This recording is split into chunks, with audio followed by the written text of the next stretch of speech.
নাচিদাকে ধরলাম যে একটা আজকে সবাই মিলে একটা গল্প করবো, তো নাচিদাকে বলবো সেই গল্পটা শুরু করতে। সেই আনন্দই আমরা এসেছি, সেই আনন্দই আর আমাদের জন্য গল্পটা উপহার দিচ্ছে। তো গল্পটা আমি শুরু করছি। দেখো, এক জঙ্গলে বিভিন্ন রকমের পশু পাখি থাকে, যত রকম জন্তু জানোয়ার এবং পশু পাখি সবাই থাকে। একদিন হঠাৎ এক হাতির সাথে একটা গাধার একটা তর্ক বিতর্ক, একটা কথা নিয়ে হয়। কথাটা কি বলিস, উপরে আকাশ কিন্তু সবসময়ের জন্য নীল। তো হাতি বলছে আকাশ নীল, আর গাধা বলছে আকাশ লাল। তো এই নিয়ে জঙ্গলে বিভিন্ন পশু পাখির কাছে সবাই বিচার দিল যে সবাই বলে তো আকাশ কি, সবাই এক কথায় বলে নীল, কিন্তু গাধা মানে না, গাধা বলে না আকাশ লাল। চলো এইটা নিয়ে রাজার কাছে বিচার জানাই। রাজাটা কি, জঙ্গলের রাজা হলো সিংহ। তো সিংহর কাছে গেল।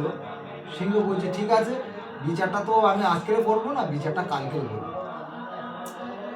তো আবার কি করলো, একদিন পরে যত পশু পাখি জঙ্গলে ছিল সবাইকে ডেকে এক জায়গায় বসিয়ে বিচারটা হবে।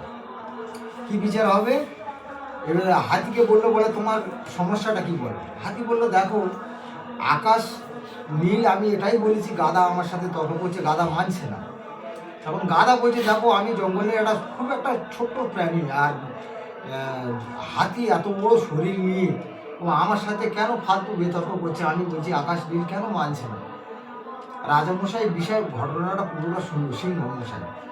শুনে তো আর একটা গাধা আর একটা ঘোড়াকে বলল, তোমার হাতিকে 10টা চাবুকির বাড়ি মারো, 10টা চাবুকির বাড়ি মারো।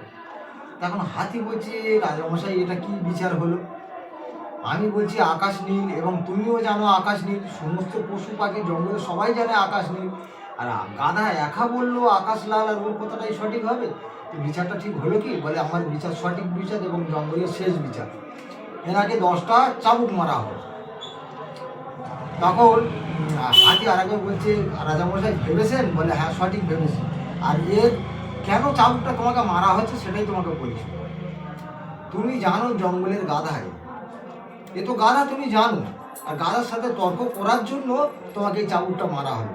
গাধার সাথে কেন তুমি গাধা হতে যাচ্ছ, যার কারণে তোমার চাবুক মারা হবে। সবাই বলছে নীল, ও বলছে লাল, তুমি তো বুঝতে পারছো তো গাধা, তাহলে ওর সাথে কেন তুমি তর্ক করলে, যার কারণে তোমার 10টা চাবুক মারা হবে। তো আশা করি গল্পটা কেমন লাগবে। খুব ভালো লেগেছে আর সুন্দরভাবে বুঝিয়ে দিয়েছে, অসাধারণ, মানে এইভাবে বোঝানোর জন্য ভেরি ভেরি থ্যাঙ্কস। এবং খোকন ভাই কেমন লাগলো গল্পটা, তুমি একটু বলবে কেমন লেগেছে? সত্যি গল্পটা অনেকদিন নাসিদার গল্প শুনেছি, গল্পটা সত্যি শোনার মতো গল্প।